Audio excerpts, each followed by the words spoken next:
tinaguriang Showtime Sweethearts. Gusto ko ibigay ang Valentine's yun!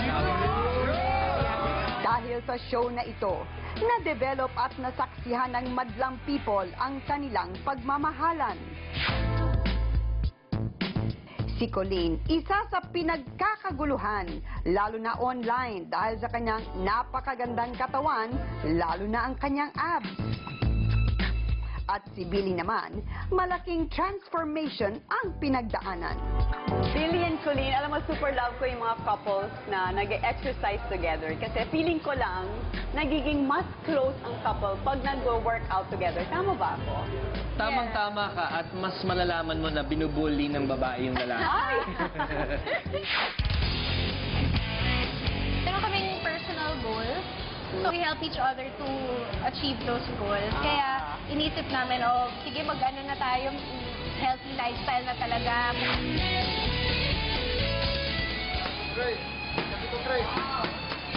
Mas maganda kasi yung pagtamad yung isa. Yun sana ang tatanungin ko. Yung pagtamad yung isa, yung parang, uy, huwag kang tamad, samahan mo Usually ako. the tamad one.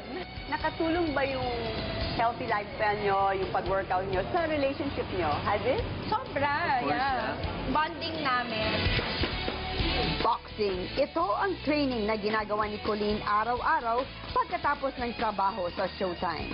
Ako kasi even before, nung single pa ako, yung stress relief. Single hindi na siya single Galing naman, si Billy. Stress relief ko talaga yung lifting weights and everything. So lahat talaga nalalabas ko, especially boxing. But I wanted to develop muscle, more on the shape I want to Toning, achieve. right? Quality of the body. Yes. Ako naman, it's literally weight loss talaga. Yeah. 215 eh. Showtime ako, 200. Well, Showtime ka na, 215 ka na? yeah, galing ko magtago. From 215 kasi, then I got into triathlon. I got into swim, bike, run. And then, nakakapagod din yun because you really actually do have to focus if you really want to be a triathlete. You have to put everything in there. Isn't it so nice na magkaroon ng girlfriend na nag-workout? Ay. Diba? Yung hindi mo nahihila. Minsan nakakahiya. Let's say living a healthy lifestyle Yeah. is not just for the health benefits, then patanggal ng stress.